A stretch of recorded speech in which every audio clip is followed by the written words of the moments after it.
Hey guys, so I was recording a video with Blue Tron and I forgot to turn on my mic. So I'm going to go through the match now. It's still a pretty good match, I'd like to use it, and it'll give me a chance to kind of critique my play, you know, after the fact. So here we go. This is a pretty good hand, I'm happy to keep this. Having a Signet's always great. Path to Exile against an unknown deck is also always great. Thirst to Knowledge, it's the complete package. So I'll lead with the Celestial Colonnade, which I often, or I sometimes forget to do, but really you want to get that tap land out of the way as quickly as possible. And obviously follow up with the Seachrome Coast.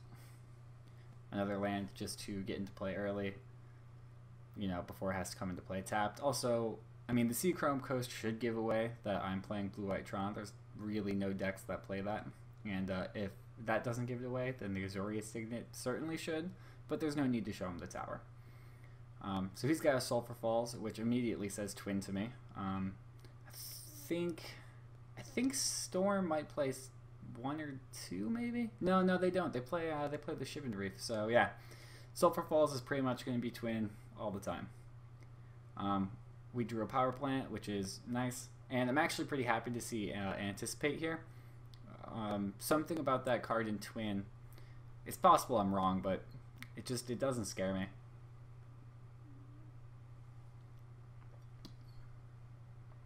I am drinking a Long Trail India Pale Ale tonight. Very good beer. I'm a fan of Long Trail. If you're from the Northeast and haven't tried it, I recommend that you do. So here, I have decided that he's playing Twin, and against Twin, the strategy I've been going with lately, and I'm not sure if it's correct or not, but it's something I've been trying, and for the most part it's been working out. Instead of using my Gifts Ungiven to get the combo right away, if I find myself in a opportunity like you see here, where he's tapped out and I have a chance to run out of gifts, then I try to just go get a handful of value cards. Like here you can see I'm going to grab the Gifts Ungiven, the Remand, probably a Thirst for Knowledge, and the Common Sense. So now I've got like a handful of powerful cards, which allows me to play at instant speed and kind of keep up with his instant speed stuff. Also, you'll notice he hasn't played his third land yet. And the third land is kind of the big turning point for Twin. That's where they really, you have to start being more cautious. So I feel completely safe making this play right here. And I'm pretty happy about it. Getting the Remand and Thirst for Knowledge is just fine. I like Thirst for Knowledge quite a bit in this matchup, actually. You can outdraw them, and that just gives you more value. And if you can have like a handful of instants once you get Tron online, you're golden.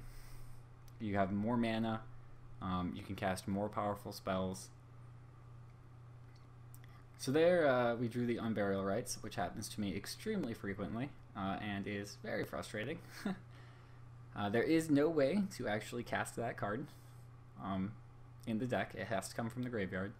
But we have the Thirsts in hand, so it's not the end of the world. It's possible right here I should have just let this Pestermite resolve. Oh, maybe not. Let's see. He does have the fourth land drop. So he has a Tectonic Edge here, which is pretty good for him. Obviously, we've got 2 of the 3 pieces, so we'd like to get the last one. Supreme Verdict, not good in this matchup. If they kind of switch to the beatdown plan, then sometimes Supreme Verdict is fine, but oftentimes you'll have to tap really low to do it. And that just gives them a chance to end a turn, instant speed, Deceiver or Pestermite, and then get you. Now this is something we're really happy to see. I have plenty of colored sources right now, and him tech edging our Colonnade is totally fine. Colonnade is not your kind of first choice win condition in this deck. So the fact that he left the tower and power plant online is just incredible for us, because it gives us that top deck mine that just turns everything on, and I mean then we're just unstoppable. So we're really happy with that play by his part. Now, I forget what I discard here. I know at one point I make a mistake with my discarding. So it looks like right here I'm going to go for the Unbearable Rights, which is the obvious choice, and probably the Supreme Verdict is what I would say now. Let's see what I do. Oh, nope. Oh, what do I do? Okay, I was thinking about grabbing the Worm Coil so I could reanimate it with the Unbearable Rights, but at this point in the where I am in my mana development, it just doesn't seem worth it. I'll be able to cast it at face value, but I'm really agonizing over it. I think the Supreme Verdict is the correct choice looking at this match right now. That is what I think I should do. And it looks like what I think I should do as well. Okay, that is what I do. I think that's the right choice. I am not afraid of a Grim Lavamancer right now. Okay, so we're getting a little stuck on mana, but he is too, so it's fine all around.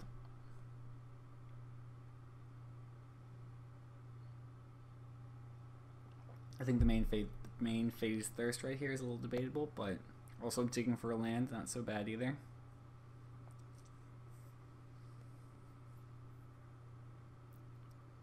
Now right here, I think it would probably have been better to just see. You kind of see me mouse over that Worm Coil and think, dang, I probably should have just discarded the Worm Coil.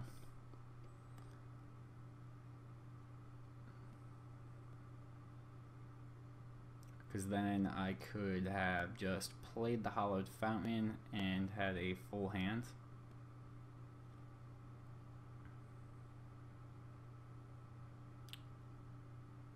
Timely Reinforcements, not a terrible choice.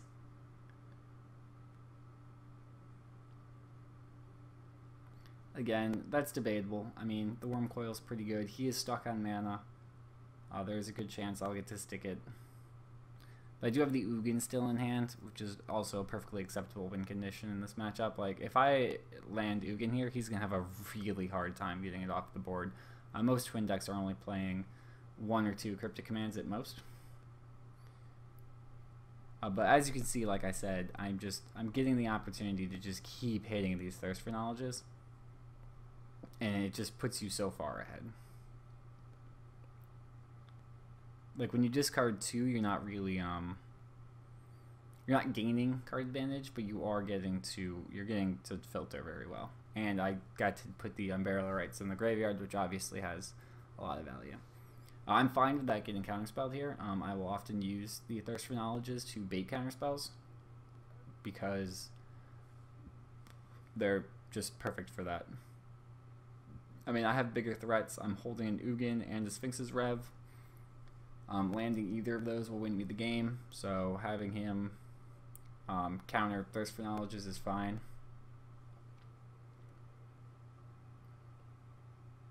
Thirst for Knowledge is a card I just love in this deck. Because if it hits, it's so good, and sometimes you don't even need it to resolve.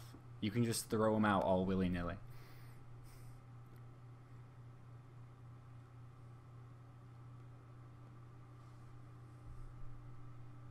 And there's the mine. So this is where that misplaced Tech Edge is going to bite him in the ass. At no point up until this, between that Tech Edge and now, would I have acted the Celestial Colonnade. There's just no way. I can't tap all the way down to attack with Celestial Colonnade and just not leave mana up for whatever he's going to do. You can't do that against Twin. But had he hit like the tower or the power plant, it's very possible he could have won this game.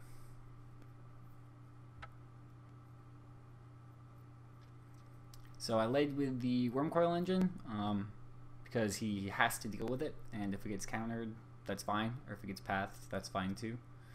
I still have the Ugin in hand. Really all there is to that.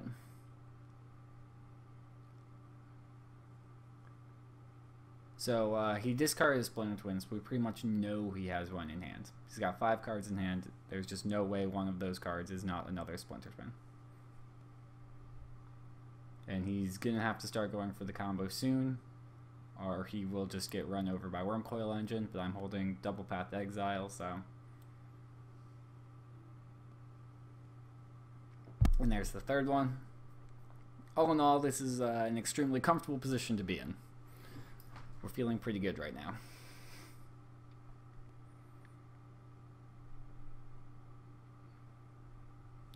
Bystermite's fine. He's not gonna out tempo me here. There's just no way.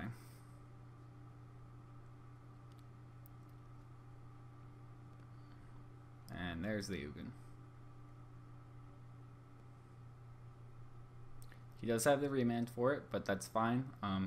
We have 3 Path to Exiles and 3 white sources up, so we are just fine with that.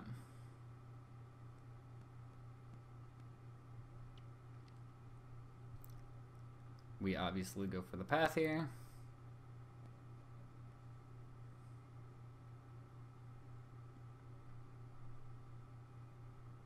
Now you have to be careful with the Azorius Signets because it requires 1 mana to activate them, and it is a surprisingly easy card to make a mistake with.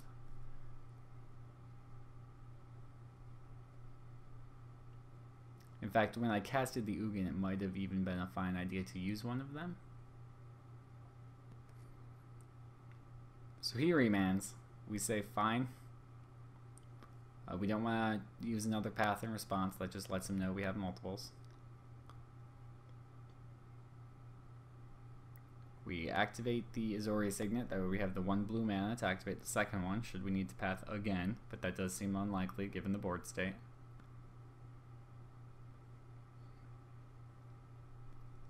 And there goes the second Splinter Twin.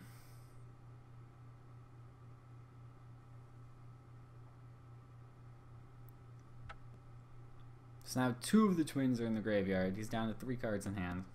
We're still holding 2 paths. Grim Lavamancer is not going to save the day.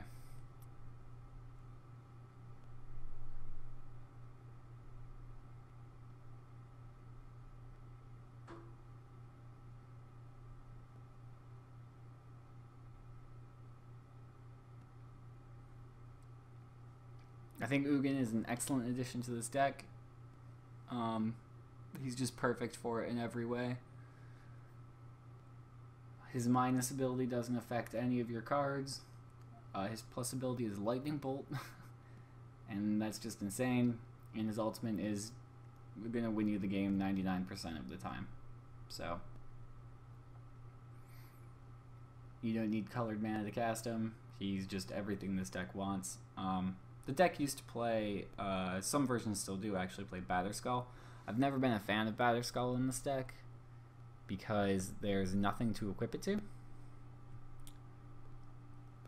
So having to bounce back to your hand and put it back in play is not as good as being able to equip it to another small creature. So if they like Path to Germ, that's, I mean, obviously it's not good, you know, if you're in a position where you're pathing the Germ, but it is more effective than I'd like it to be.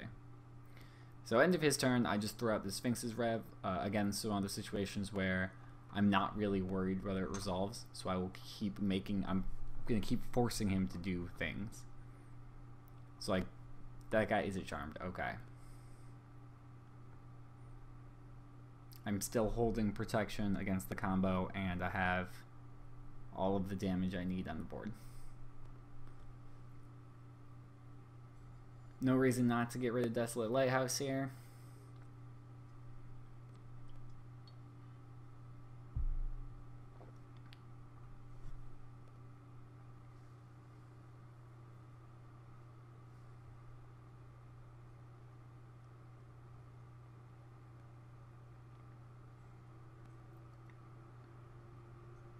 And now he will have one more turn to do something.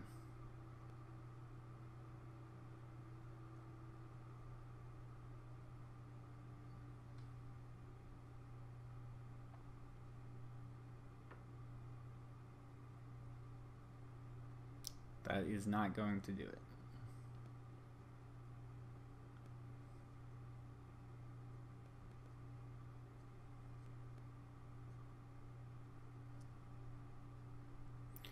And at the very end of the game here, now this I think is a big mistake. He plays the planes and then ends the game.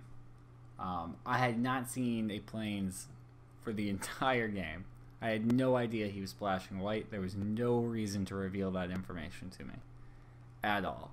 He should have just kept it in hand and scooped.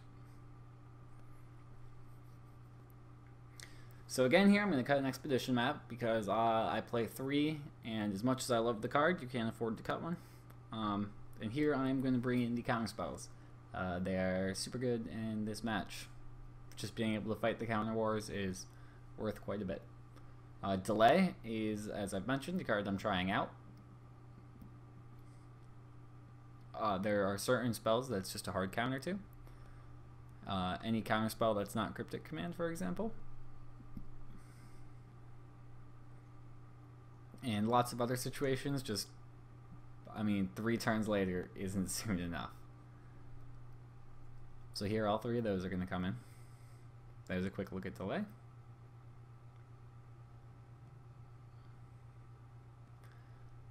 We take out our sorcery speed removal. As I mentioned in the first match, it is just not good.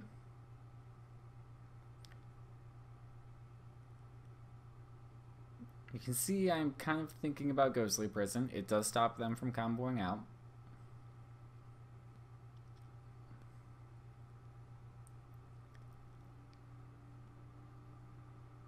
And Favor of the Mighty is something new that I'm trying. It also stops them from comboing out as long as I don't have a creature on the board. They cannot target any of the creatures that they have with Splinter Spin because they have protection from all colors. It does mean I can't path them, but sometimes that's worth it. So here we are, game 2. It's not a keepable hand.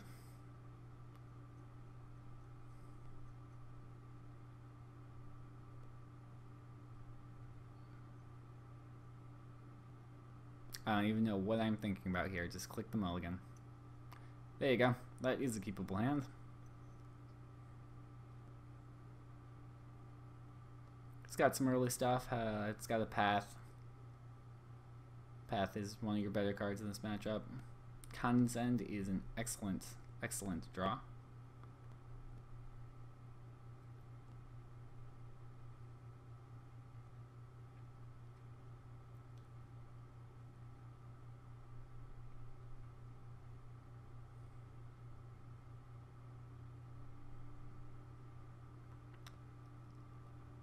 Now here I'm going to go for the Signet. Throwing out when you're on the when you're on the draw, playing the Signet on turn 2 and untapped a mana can be rough. You're pretty much asking to be remanded or mana leaked or something. He does hit me with a Wear and Tear, but that's a different story. But at the same time, you want to be doing that before he hits that 3rd land drop, because now I have to keep counterspell mana up. So it's not a bad play. I'm playing the Signet. It's just the play you have to make, and it can be unideal. So we get to slam this Condescend here, which is just really, really good. And that's pretty easy top bottom. We do not want a Sea-Chrome Coast at this phase of the game.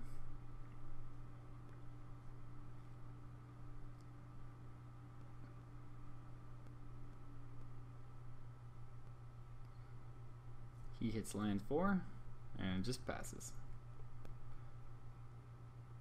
So here I feel pretty good just throwing out the Ghostly Prison. I still have that 1 mana up for the Path to Exile, so he can't really combo out on me. He does have the negate for it, which is unfortunate. I don't like the art on that negate, but that's a different matter. I do like the art on that Snow-Covered Plains. That is excellent. You should get yourself some. They're only a few cents. Invest in yourself. And good art. And there's the Unburial Rites again, right on time. Brutal. That happened. I swear I draw that card 75% of games. It spends so much time in my hands. So here we play Drago for a little while. Which gives me a chance to kind of catch up. But, of course, I rip off the Elishnorn right after the Unburial Rites. So, that's pretty horrible. And here is the Wormcoil Engine. So those were 3 terrible draws. I'm not just throwing out gifts here because it's going to be important to me, and he's just leaving all of that mana up. I really don't just want to throw the card away. But now we're making progress. We now have that opportunity to hit mine again, which will put us right back ahead. It is clear from his fetches that he does not own Scalding Tarns, and I cannot blame him. They are expensive.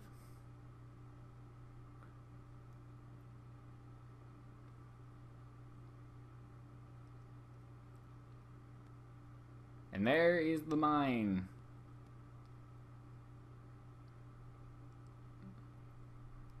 So, the obvious play here is to just slam Wormcoil Engine.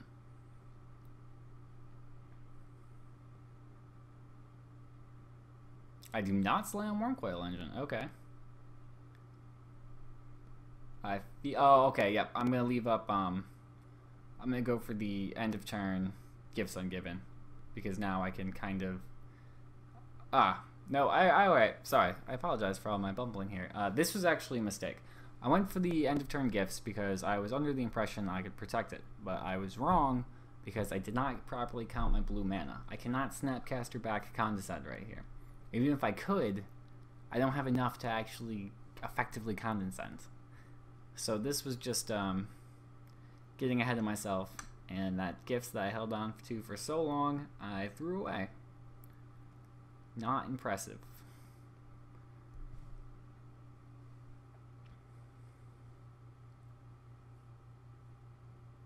So now I'm kind of thinking I've put myself on the back foot. I feel like an idiot. I'm sad, depressed, lonely. But I did draw a Signet. Not the greatest draw, but not terrible. I want to get far ahead on mana at this point because I want to be able to cast Elishnorn safely because he cannot win through Elishnorn. He will have to path it.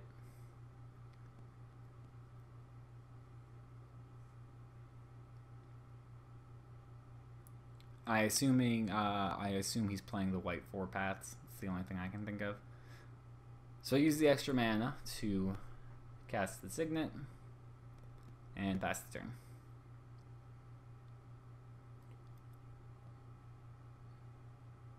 He's tapped all the way down, so there can't be any end of turn shenanigans. And it would take his entire mana base right now. Well, he just drew a land, so his entire mana base -1 right now to go off all in the same turn. Even then, Summoning Sickness is bitch.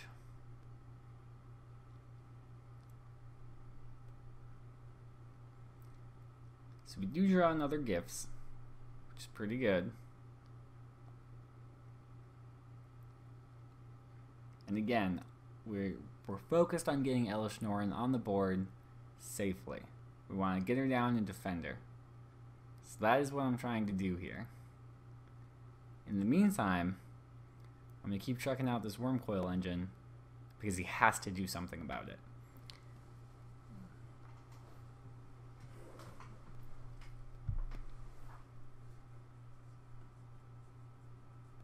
So now I can path Snapcaster Path, which is a good enough defense against combo. The combo. And the best I'm going to get. Anticipate does not worry me.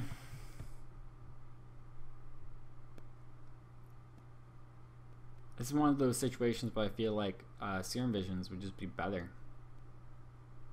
Maybe I'm wrong. I've played with Impulse quite a bit. So if he's casting the Twin on the Snapcaster, then he is desperate. There is no combo coming. So we are going to aggressively try to stop that because it does open up his whole graveyard, which we don't want at all.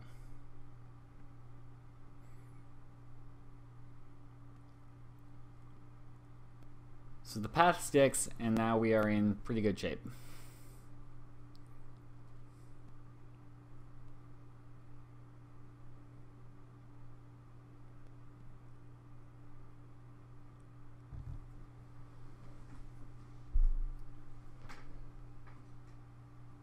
And now I'm counting, because I'm trying to figure out if I can cast that Hellish Norn yet.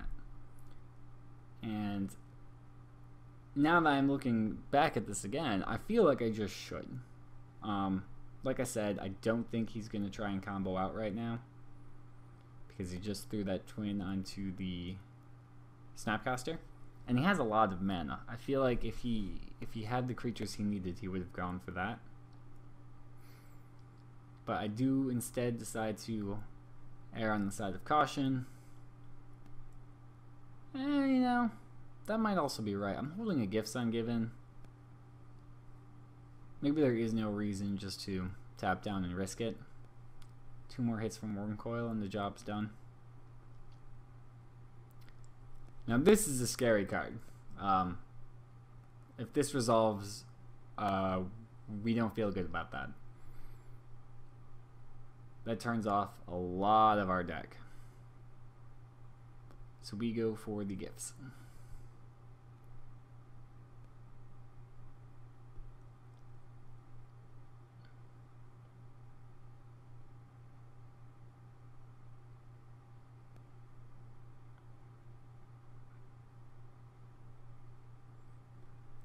So we're going to try to counter that. So we will take delay remands.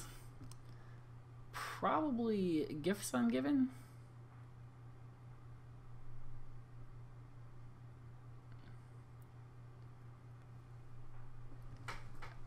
And it'll either be Thirst for Knowledge or Negate.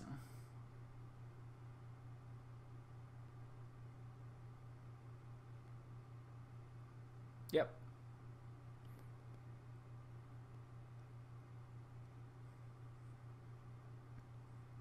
So either way, I can still cast Gifts again, which has gotta be scary to him. He doesn't know I have the Unbearable Rights in my hand.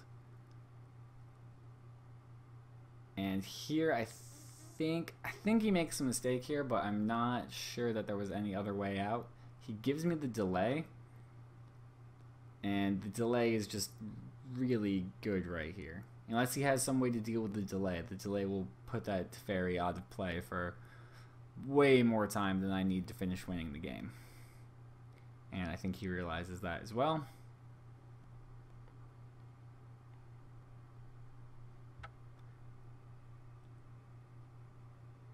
And there's the concession. So, that was a pretty good match. Twin is a tricky deck. In the hands of a talented player, it's incredibly good. It is very nerve-wracking to play against. But I think we did a lot of things right there. And I do think he made a couple mistakes too. So yeah, thanks for watching, guys. I will try to remember to turn my mic on next time. Have a good night.